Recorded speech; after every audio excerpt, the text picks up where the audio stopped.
Sejam bem-vindos a mais um episódio do Investindo com Yuri. Aqui eu ensino o caminho para você dobrar o seu dinheiro investido em até 90 dias com segurança.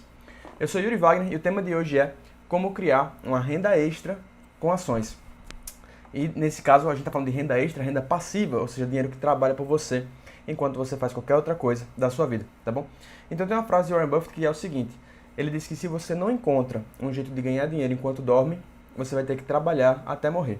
Ou seja, se você não encontra um jeito do seu dinheiro estar fazendo alguma coisa por você, estar gerando mais receita para você, você vai ter que trabalhar sempre para poder gerar um novo dinheiro, porque você não tem uma fonte de renda que esteja trabalhando por você enquanto você está fazendo outra coisa, certo?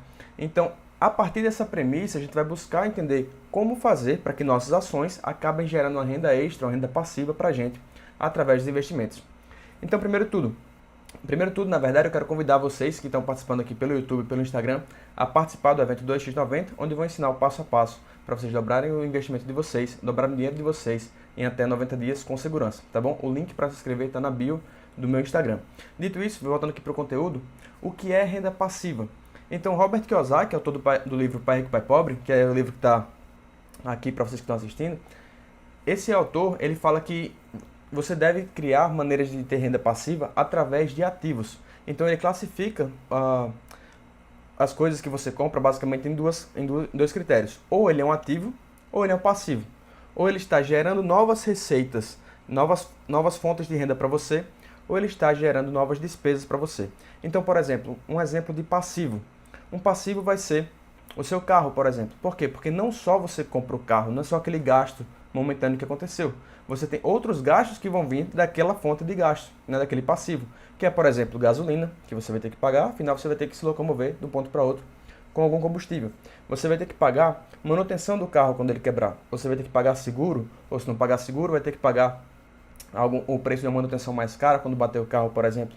Você vai ter que pagar diversos outros gastos relacionados a carro, imposto, IPVA, vai ter que pagar, enfim, diversos outros gastos relacionados àquele passivo. Então, aquele passivo ali, aquela compra, te gerou novas fontes de gastos. O outro lado são ativos que vão te gerar fontes de receita. Então, quando você investe numa ação, por exemplo, né, que é um exemplo de um ativo, ela vai te gerar renda passiva. Ou seja, as empresas que você pode comprar as ações que representam a menor parte de uma empresa, né? Aquelas empresas, quando elas têm lucro, elas repassam parte do lucro para o acionista. Então você recebe essa parte do lucro, essa receita que se chama dividendos. Outra forma de você receber renda passiva através das ações é você alugando suas ações. Então, pouca gente sabe, mas é possível você comprar ações e alugar elas para outras pessoas que tenham interesse em especular com aquelas ações. Então, para algumas pessoas conseguem gerar renda através de ações de terceiros. E se você não tem o interesse de buscar essa maneira de especular com ações, você pode simplesmente pegar suas ações e colocar elas para alugar. E isso vai gerar uma nova fonte de renda para você, certo? E, bom, existem várias formas de você comprar ativos, existem vários tipos de ativo. Como, por exemplo, você pode comprar um imóvel e esse imóvel te pagar aluguel. Você pode escrever um livro e aquele livro vai virar royalty para você. Então imagine que todos esses livros que estão aqui na estante, sempre que eu compro um livro desse, sempre que alguém compra um livro desse, não necessariamente o autor está trabalhando naquele momento. Ele teve o trabalho único de escrever aquele livro uma única vez, e aí aquele livro está sendo vendido em volta do mundo todo, e sempre que aquele livro é vendido, parte do valor daquele livro, que são chamados de royalties, acaba virando renda para aquele autor. Outra maneira é você, como eu falei, imóveis é uma maneira, royalties é uma maneira, propriedade intelectual. Então se você cria alguma coisa que uma empresa tem interesse de utilizar, você tem o direito a royalties também da propriedade intelectual que você criou, certo? E ações são a maneira mais fácil e mais prática de você gerar renda passiva. Por quê? Porque qualquer pessoa que tiver R$ 30 na carteira tem acesso a comprar as principais ações do Brasil. E quando você comprar uma ação, você tem direito a receber os dividendos daquela empresa, certo? Então, ações, o que a gente estabeleceu, né? A gente estabeleceu que existem ativos e passivos, né? Ativos são fontes geradoras de renda, passivos são fontes tiradoras de renda. A maneira mais fácil e mais prática de você criar um ativo é você comprar ações. Por quê? Porque eles são mais baratos, são muito acessíveis, o preço é muito acessível. Com R$ 30 você consegue investir nas principais empresas do Brasil. Sempre que essas empresas distribuem parte do lucro, você que é um dos sócios, né, por possuir pelo menos uma ação, você vai receber parte desse lucro. Então você cria essa renda passiva, que são chamados dividendos. Você também pode aumentar a renda passiva que você recebe através das ações com aluguel de ações. Então, se você tem uma ação, por exemplo, que você não tem o interesse de vender no curto prazo, você pretende vender aquela ação, ou às vezes você nem pretende vender aquela ação, você quer apenas utilizar ela para receber passivos, para receber renda passiva, para receber renda extra, para receber dividendos. Então você pega aquela ação que você não tem o interesse de vender no curto prazo e você coloca ela para alugar. A pessoa que vai alugar as ações de você vai ter que te pagar o valor do aluguel. E esse valor acaba sendo mais uma fonte de renda para você. Então você recebe os dividendos e recebe os aluguéis das ações. E isso agiliza o seu processo de enriquecimento, porque você agora está recebendo uma renda passiva ainda maior, você pode reinvestir ainda mais dividendos, você pode aumentar assim a quantidade de ações que você tem, que acaba aumentando a sua fonte de renda, tá bom? Então, dá alguns exemplos aqui de um aluno meu, né? Muitas pessoas perguntam assim, Yuri, mas dividendo e aluguel de ações são uma boa fonte de renda? E pensa o seguinte, no começo não vai ser uma grande fonte de renda. No começo você vai investir, por exemplo, R$1.000 e você vai receber uma renda passiva de talvez R$10, talvez R$15 no ano, certo? Então, melhor dizendo, talvez R$100, talvez R$120 ao longo do ano. Então você investe em 1.000 e ao longo do ano você vai receber 100. Aí você pensa, poxa, mas 100 é tão pouco, não dá para me aposentar com R$100 por ano. Mas aí que tá, se você faz isso no primeiro mês, e depois no segundo, e depois no terceiro, e aí você recebe os dividendos, você junta aqueles dividendos com o que você já ia investir no quarto mês. Agora você tem mais dinheiro investido no quarto mês, né? E o patrimônio que você está acumulando agora é maior, e aí você recebe mais dividendo no quinto mês, e aí você investe R$1.000 de novo, e você vai fazendo isso. Então você sempre vai plantando periodicamente, né? Você sempre vai investindo, sempre plantando ali, para você colher algo maior no futuro. Então no começo, como eu falei, seus dividendos vão ser R$50, R$100, R$200. Não vai ser o dividendo que vai te causar liberdade financeira, ainda, mas no longo prazo vai ser. Então vou dar dois exemplos de pessoas que já recebem uma renda passiva bem maior. Uma delas é um aluno meu que começou a investir em ações em 2019, começou a investir em 2019 e no ano passado, 2021, ele recebeu ao todo 2 salários mínimos, ou seja, ele recebeu mais ou menos R$2.200 de renda passiva.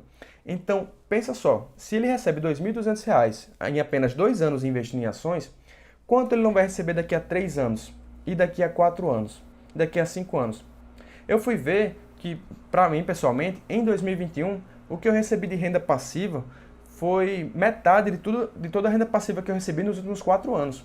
Ou seja, no último ano, representou metade de toda a renda passiva que eu recebi ao longo dos últimos 4 anos. Em outras palavras, conforme você vai investindo e reinvestindo, a renda passiva que você recebe vai crescendo exponencialmente, ao passo que o último ano tem um impacto muito maior do que os anos anteriores. Por isso, sempre que você vai investindo, tem que pensar que não é para você colher aquele fruto no curto prazo. Você até pode, por exemplo, esse aluno que recebeu dois salários mínimos em 2021, ele podia torrar esse dinheiro se ele quisesse. Mas não, ele pega e junta com o que ele já vai investir em janeiro e investe mais em janeiro. Depois investe em fevereiro, depois em março, recebe mais renda passiva em abril, por exemplo. Investe mais ainda em abril e por aí vai. Então ele vai criando isso para que no futuro a renda extra que ele receba, essa renda passiva, seja suficiente para pagar os gastos dele. Yuri, esse dia vai chegar? Sim, vai chegar. E aí que eu trago o exemplo de outra pessoa. Eu tenho um amigo meu que recebe R$11.000 em média de dividendos por mês. Então ele recebe em média R$11.000. Tem alguns meses que ele recebe 13 mil, alguns meses que ele recebe 9 mil, mas em média ele recebe R$11.000 por mês e ele já vive dos investimentos dele, né? Então ele não precisa trabalhar mais pelo dinheiro, porque o rendimento dos investimentos dele já pagam os gastos mensais. Ele vive com cerca de R$8.000 por mês. Então pensa o seguinte, se ele vive com 8 mil e ele ganha 11 dos investimentos, ele gasta o dinheiro que ele gasta sem se preocupar com o dinheiro e ainda sobram R$3.000 por mês em média para ele fazer o que quiser, inclusive reinvestir e aumentar o que ele vai receber nos meses seguintes, certo? Então isso é possível quando você investe focado em receber dividendos, focado em receber essa renda passiva, essa renda extra. E se ele não quisesse fazer isso, Yuri? E se ele quisesse só ter recebido ali uma renda extra, uma renda a mais? Ele poderia ter feito. Então lá atrás, ele não teria reinvestido os dividendos, e ele teria pego os dividendos e teria usado como uma renda extra, e estaria recebendo talvez R$1.000 por mês, ou 2.000. Mas pensou, é melhor receber 11, né, esperar um pouco mais, deixar essa renda crescer e receber 11, ou receber 1.000, 2.000 por mês, né, e depois estagnar. Eu prefiro receber 11, esperar um pouco mais e receber 11, que foi exatamente o que ele fez, certo? Então, muita gente pergunta assim, Yuri, mas quanto tempo eu vou demorar para viver dos meus investimentos? Para viver de renda passiva? E aí que tá. Depende de duas coisas, dois fatores. A primeira é o seu padrão de vida. Então você tem um padrão de vida muito caro, você quer ter o carro do ano, você quer morar vou nem falar melhor casa, porque pronto, você quer fazer reformas na sua casa a cada ano, você quer sempre ter tudo do bom e do melhor, sempre, então tudo bem, é uma escolha, mas saiba que a sua escolha vai precisar de um custo de vida mais alto, os seus gastos vão ser mais altos. Então, por conta disso, você vai precisar de ter mais dinheiro investido, receber mais renda passiva para poder arcar com esses gastos que vão ser mais elevados, certo? Esse é um fator, os seus gastos, seu padrão de vida. E o segundo fator é quanto você investe todos os meses. Então, se você quiser se aposentar daqui a 20 anos, por exemplo, não sei, você tem 20 anos, tem 25 anos, tem 30 anos, tem 35, 40 anos, e você quer se aposentar daqui a 20 anos. Então isso é possível, você pode se aposentar daqui a 20 anos se você quiser, né? De repente, se você tem 30, vai se aposentar com 50, bem antes de depender do INSS.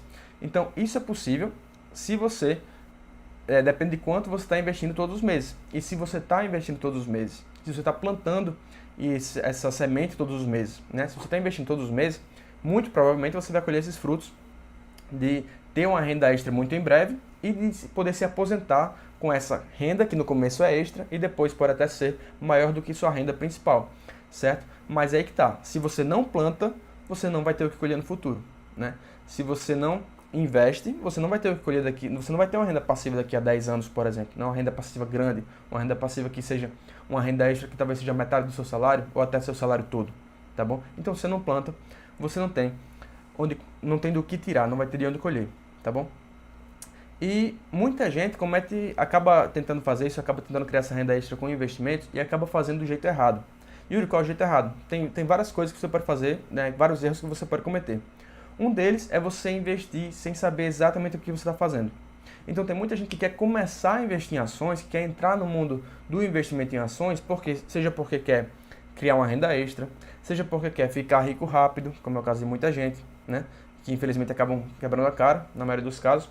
Seja o caso de pessoa que quer ter mais liberdade, tem gente que quer investir para ter essa renda extra, para ter mais liberdade, para não precisar depender do patrão, para poder se aposentar mais cedo. De repente a pessoa não gosta do emprego, quer se aposentar 10 anos antes, ela pode fazer isso se ela investe. De repente o sonho da pessoa é poder viajar mais, é poder dar uma qualidade de vida melhor para os pais, pagar melhor a escola para os filhos, pagar um inglês, um intercâmbio para os filhos nos Estados Unidos, na Europa, na Ásia, seja onde for, na Austrália. Então, a pessoa tem esse objetivo, mas o que ela faz? Ela começa a investir em ações do jeito errado, que é, por exemplo, quando ela compra uma ação ouvindo a dica de alguém. Então, quando você compra uma ação ouvindo a dica de uma pessoa, a pessoa muitas vezes tem a melhor das intenções, ela quer te ajudar, ela acha que está te ajudando, dando alguma sugestão de alguma ação para você investir, mas não necessariamente aquela ação é um bom investimento para você fazer. E olha que interessante, a maioria das pessoas, quando elas vão comprar um eletrodoméstico, por exemplo, vão comprar uma geladeira, vão comprar uma máquina de lavar louça, elas passam dias e dias e dias pesquisando, né? Na verdade, pare para pensar, se você comprou uma máquina de lavar louça, se você comprou uma geladeira recentemente, ou lembra da última vez que você comprou, pare para pensar quanto tempo você passou pesquisando qual era a melhor geladeira, se ela era econômica, se ela era assim, se ela era assado. Você comprou um carro recentemente, pare para pensar, o seu carro, você não se perguntou, poxa, eu quero um automático, quero um manual, quero dessa cor, quero daquela, quero de tal banco, quero banco de couro, quero sem banco de couro, quero a mídia de tal jeito, quero sem mídia. Enfim, você passa um tempão refletindo sobre aquilo, tomando aquela decisão de comprar aquele eletrodoméstico, aquele carro, seja o que for. E aí quando você vai investir o seu dinheiro, né, que é um bem que você demorou, que você teve que trabalhar, trabalhou, de repente um emprego que você não gosta, trabalhou bastante para juntar aquele dinheiro, aí você pega e coloca aquele dinheiro seguindo a dica de uma pessoa que você nem sabe exatamente o quanto aquela pessoa sabe, o quanto aquela pessoa estudou, né? Você não sabe se aquele investimento vai ser bom ou se vai ser ruim. Você escuta a dica dessa pessoa, em 10 minutos você já coloca metade do seu dinheiro naquela ação. E de repente aquela ação não era um bom investimento para você. Ou podia até ser um bom investimento, mas não agora, né? De repente você pegou um momento ruim de investir naquela ação, de repente o preço dela estava muito caro, de repente algum fator fazia com que aquela ação não fosse um bom investimento. Então você passa um tempão se preparando para comprar um eletrodoméstico, que talvez não mude tanto, uma geladeira para outra, o fator não mude tanto assim, mas você em pouco tempo toma a decisão de colocar metade do seu dinheiro numa ação que você nunca ouviu falar, né, basicamente. Então, as pessoas cometem esse erro de não estudar o suficiente quando vão investir na empresa. E qual é o jeito certo de você resolver isso? Qual é o jeito certo de você investir num negócio? Você tem que escolher empresas. Como é que você faz, né, para escolher empresas certas e que gerem renda passiva, que gerem renda extra com consistência? Para fazer isso, você tem que investir numa ação de uma empresa VIP. Yuri, o que é uma empresa VIP? Empresa VIP é como eu chamo as empresas que têm três características. A primeira é vantagens competitivas, ou seja, ela tem alguma coisa que fortalece a marca dela, que fortalece ela em relação aos concorrentes, né? Ela tem alguma vantagem em relação aos concorrentes. Então, por exemplo, se você chega num supermercado, você está viajando, você chega numa loja numa conveniência, você parou no posto, entrou na conveniência do posto, você viu 5 marcas de refrigerante do tipo cola. Tem a Coca-Cola e tem outros 4 que você nunca ouviu falar. Qual deles você vai pegar? Muito provavelmente você vai pegar a Coca-Cola, porque é uma marca que você já conhece. Ainda que o preço da Coca-Cola esteja 10% mais caro que as outras. Ainda que esteja 20% mais caro que as outras. É provável que você pegue Coca-Cola, porque você já conhece. Então, essa é uma vantagem chamada força de marca. Então, a marca tem essa força que você confia naquela marca e compra ela a despeito de outras. Então, marcas de alimento, de empresas de alimentação, têm essa presença muito forte. Então, você confia muito mais em empresas de alimento que você já comprou. Pensa no biscoito que você gosta de comer. Pensa agora, qual é o tipo de biscoito que eu gosto de comer? Qual é o tipo de bolacha que eu gosto de comer? Qual é o tipo de suco que eu gosto de comprar? Qual é o tipo de refrigerante que eu gosto de comprar? Qual é o tipo de carne que eu gosto de comprar? Então, muitas vezes, você já sabe as marcas que você gosta de comprar e você confia naquelas marcas, ainda que algumas delas sejam mais caras do que a da concorrência. Então, isso é vantagem de força de marca, certo? Isso é uma vantagem competitiva. Inovação é outra vantagem competitiva. Então, você vê a Apple, que inova, cria novos produtos, e muitas vezes os concorrentes estão correndo atrás, estão copiando o Apple Watch da Apple, o iPhone, o iPad, né? Então, ela tem essa força de marca. Força de marca também de barganhar com clientes, né? Então, por exemplo, uma empresa aérea, ela não tem essa força de barganha com clientes. Por quê? Porque pensa o seguinte, imagina que você vai pegar um voo agora para São Paulo. E se você é de São Paulo, pensa que você vai pegar um voo para o Rio. Quando você entra no site para comprar passagem, você vai preferir o voo pela agência A, que custa R$ 300, ou o voo pela agência B, que custa R$ 450. Muito provavelmente, né? Eu não dei nenhuma característica sobre o voo. Se é mais confortável, se tem mais comida, se tem uma refeição melhor. Só com isso, só com esses dois fatores. Um é 300, o outro é 450. Muito provavelmente você vai preferir a de 300. Então, essas empresas aéreas, estão num setor que tem muito mais dificuldade em criar um poder de barganha com o cliente, certo? Outras estão em setores que têm mais facilidade com isso. Então, esse é o ponto V de vantagem competitiva. E, que é o ponto de indicadores excelentes, é em relação aos indicadores da empresa. Indicadores numéricos são os pontos quantitativos do negócio. Então, por exemplo, se a gente pega uma empresa como citar de novo a Apple, né? Não, dessa vez citar Facebook. Então a gente pega, que agora se chama Meta. Então a gente pega a Meta, por exemplo. Qual é uma grande vantagem da Meta? Que ela vende informação. Basicamente, ela tem os dados ali dos usuários, do Facebook e do Instagram, por exemplo. Então ela tem aquela base de dados. E o que ela vende? Anúncios. Então ela não tem que criar um produto, se preocupar com o estoque, com a distribuição daquele produto, não. Tudo dela é na base de dados e base de informação. Então ela não entrega para você que de repente anuncia no Facebook, no Instagram, ela não entrega para você, tá aqui um produto físico, tá aqui alguma coisa que eu tenho que te entregar. Ela não entrega isso. Ela entrega acesso, entrega informação, entrega dados, distribui a sua propaganda para pessoas que estão interessadas naquilo. Então a margem dela vai ser altíssima. Pega outra empresa como o Google. Talvez você assine o YouTube, talvez não. Talvez você assine o Gmail para ter mais memória, de ter mais espaço no seu Gmail. Eu, por exemplo, assino o Gmail e assino o YouTube. Então, eu sou cliente do Google nesse ponto. E aí o Google, o que é que ele gasta comigo? O que é que ele tem que me entregar mais? Nada. Ele só tem que me permitir o acesso. Tá aqui, você tem acesso agora a assistir os vídeos no YouTube sem propaganda. Tá aqui, você tem acesso agora a 100 GB ao invés de 15 GB, que é a versão gratuita. Então, ele não teve um gasto a mais, necessariamente, para me entregar aquilo dali. É uma coisa simples para ele, é uma coisa que a margem dele é altíssima, certo? Então, essa margem é uma coisa que vocês devem olhar quando vão investir no negócio, tá bom? Então, tem muitas empresas que são de commodity, que têm margens menores. tem empresas que estão em setores que têm margem maior, empresas de aviação têm margens menores por causa justamente desse ponto de alta competitividade entre as empresas, certo?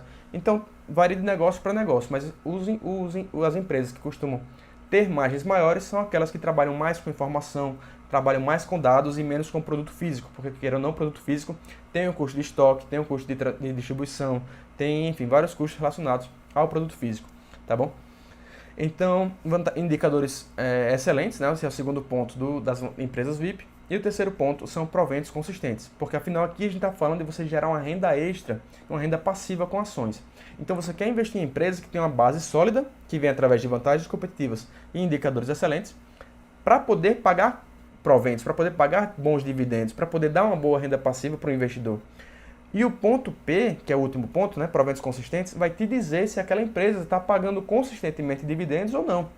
Tem empresa que, se você abrir agora o site da empresa, você vai ver que ela está pagando 15% ao ano de dividendo. Aí você diz, opa, peraí, 15% ao ano? A maioria das empresas da Bolsa, boas pagadoras de dividendo, pagam ali entre 8% e 10% ao ano em dividendo. Como é que essa empresa está pagando 15%? E aí você vai atrás de descobrir e você vê que aquela empresa está pagando 15%. Por quê? Porque nos últimos 12 meses ela vendeu um imóvel de repente. Aquele imóvel que ela vendeu gerou uma grande receita para a empresa, uma receita que não é recorrente, né? Foi uma receita momentânea.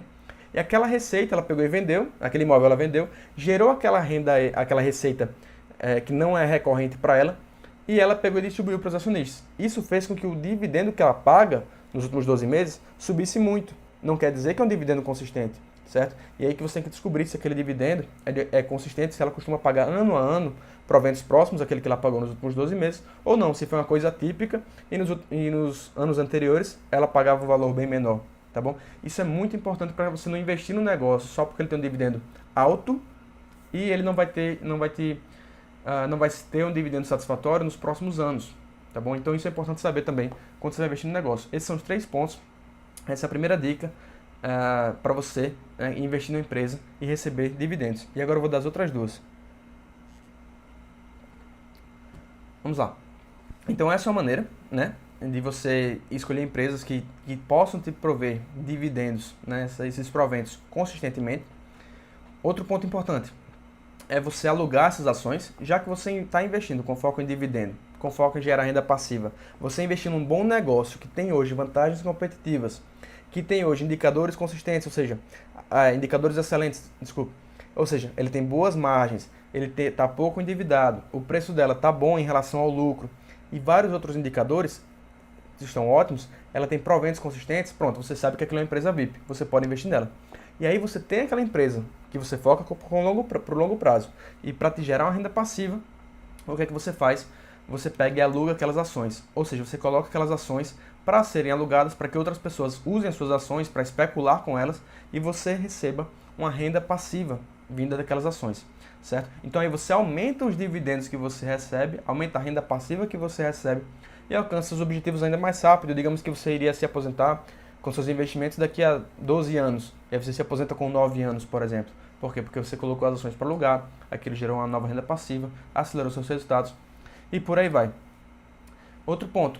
Tem alguns setores que caracteristicamente já estão, que as empresas daqueles setores já estão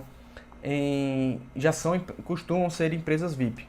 Então, por exemplo, o setor de energia, especificamente o subsetor de transmissão de energia, ele é um segmento que a maioria das empresas que estão lá tem a característica de empresas VIP. Por quê? Porque o segmento de transmissão de energia ele é muito simples. De maneira resumida, tudo que uma empresa que trabalha na transmissão de energia tem que fazer é pegar o dinheiro, a energia de uma geradora e levar para uma distribuidora. Ou seja, a geradora de energia, que digamos seja uma hidrelétrica, vai ali gerar energia. E a transmissora, que justamente são aquelas empresas que têm aquelas torres de transmissão que você vê quando está numa BR, que quando você está viajando, que você vê aquelas torres de transmissão ali com vários fios levando energia. Então aquilo dali são as transmissoras, elas levam energias do ponto A para o ponto B. E o ponto A é a geradora de energia, que está ali uma hidrelétrica, por exemplo, e a distribuidora é aquela que vai vender energia para você. Então a empresa que você compra energia é a distribuidora de energia. Ela é a última ponta da transmissora. Então a transmissora pega a geradora, leva para a distribuidora. E ela tem uma previsibilidade de receita porque no contrato dela tem lá o valor que ela vai receber, aquele valor que ela recebe por contrato é reajustado pela inflação, então a receita dela, a renda dela não só é previsível da empresa, como também é reajustada pela inflação, então é protegida contra a inflação. Então você pergunta assim, qual é o investimento bom para proteger contra a inflação no longo prazo? O investimento em ações. O investimento em ações de empresas que conseguem se proteger da inflação, como é o caso de empresas de transmissão de energia, certo? Então a empresa de transmissão de energia, no contrato, ela só tem que garantir que ela tenha capacidade de fornecer energia do ponto A para o ponto B. Yuri, o que isso significa? Pensa o seguinte, se você assina a Netflix, tudo que o Netflix faz é garantir que você tenha um acesso. Se você usa o acesso ou não, se você assiste filme ou não, se você assiste série ou não faz a menor diferença para o Netflix. Ele está sendo pago para te dar o acesso. Mesma coisa a transmissão de energia. A empresa que trabalha com transmissão de energia, ela é paga para garantir que ela tenha a capacidade de levar energia até tal nível do ponto A para o ponto B. Então, ela estando capacitada a fazer aquilo, não faz diferença para ela se de repente a demanda por energia caiu e ela está transmitindo menos energia, ou se a demanda está muito alta, ela está transmitindo o máximo que ela pode. Não faz diferença para ela. Ela pode transmitir mais, transmitir menos. Ela, por contrato, vai ter a mesma receita, né, que ela foi contratada para receber, né, para ter a capacidade de transmitir e receber, certo? Igual a Netflix, como eu falei. Então, algumas empresas, como empresas que estão no segmento de transmissão de energia, têm essas características de serem empresas VIP, né, têm a vantagem competitiva de já ter aquela receita previsível, de terem passado por uma licitação, né, que é uma barreira para que concorrentes entrem no mercado, porque ela já ganhou a licitação, então ela vai ter aquele contrato por 30 anos, por exemplo, isso é uma proteção muito grande da receita da empresa, e várias outras características que tornam essas empresas, né, empresas VIP. Nem toda empresa que está no segmento de transmissão de energia é uma empresa VIP, mas geralmente você encontra várias empresas VIP dentro do segmento de transmissão de energia. Esse é um exemplo, tem vários outros exemplos, empresa de seguro, empresa de saneamento, telecomunicação, bancos e por aí vai. Então é importante saber de alguns desses segmentos para facilitar a sua busca por empresas VIP, empresas que vão pagar bons proventos consistentemente por vários e vários anos, tá bom? Então a maneira simples é você buscar essas empresas que têm essas características de empresas VIP, que estão, várias delas estão nesses segmentos de banco, telecomunicação, seguro, saneamento e energia, tá bom? Outra dica, use o site Status Invest. Então, não sei se você conhece, o site Status Invest, ele reúne as informações das empresas da Bolsa. Então, você pode olhar lá os indicadores das empresas. Então, o segundo ponto, que é indicadores excelentes, você pode ver em sites como o Status Invest. E tem outros sites também que trazem essas informações das empresas de uma maneira mais objetiva, mais resumida, mais colocada ali para você analisar mais facilmente. Outra ferramenta, caso você não queira usar o Status Invest para olhar facilmente os indicadores das empresas, é você olhar no próprio site de relações com o investidor das empresas. Então, toda empresa da Bolsa, ela tem que ter um subsetor, que fica no setor no financeiro, no setor financeiro dela, tem uma parte que se chama Relações com o Investidor, que é uma parte da empresa que é focada somente em gerar comunicação para o investidor e tirar dúvidas do investidor, certo? Criar esse relacionamento, como o nome diz, uma comunicação com o investidor da empresa. Então, toda empresa tem esse setor, toda empresa tem telefone de relações com o investidor e, principalmente, toda empresa da Bolsa tem site de relações com o investidor. Então, se você quer entrar no site de relações com o investidor da Ambev, basta você jogar no Google Ambev, espaço RI, que é a abreviação de relações com o investidor. E aí você vai entrar no site da empresa, vai ter todas as informações de balanço, informações financeiras, informações sobre a gestão, informações sobre as estratégias da empresa. Então está tudo que a empresa pode fornecer publicamente, está lá no site de relações com o investidor. Então a Ambev tem isso, que é uma empresa pública, Magazine Luiza tem isso, que é uma empresa pública, Santander, Bradesco, Banco do Brasil, TIM e por aí vai. Então Vivo e por aí vai. Então essas várias empresas, todas as empresas que estão na bolsa, têm que ter esse site. E você pode acessar esse site gratuitamente do seu computador ou celular, pesquisando o nome da empresa, espaço RI. Né? RI é a abreviação de Relações com o Investidor. E aí lá você encontra as informações da empresa. Terceira dica é que não é uma recomendação de compra, mas para você que quer começar a investir em ações, que quer começar a gerar essa renda passiva, o primeiro passo mesmo é você montar a sua reserva de emergência, né? Segue os passos para montar sua reserva de emergência. Já falei disso em outros vídeos, que estão aqui no Instagram e no YouTube. Mas feito isso, você pode analisar empresas como Taesa e Energias do Brasil. E como eu falei, não são empresas que não é uma recomendação de compra de você comprar essas empresas, mas são empresas que, por estarem no segmento de transmissão de energia, atuarem no segmento de transmissão de energia, tanto a Taesa quanto a Energia do Brasil, são empresas que são mais fáceis de você analisar, porque você agora já tem as informações que eu passei ao longo desse vídeo aqui, em relação a vantagens competitivas do segmento de transmissão de energia, basta você olhar agora os indicadores da empresa e se os proventos são consistentes, certo? Então não é recomendação de compra, mas agora você tem um dos 3 fatores que você precisa para analisar essa empresa. E agora basta olhar os outros 2, que é indicadores excelentes e proventos consistentes, para saber se vale a pena para você investir ou não naquele negócio.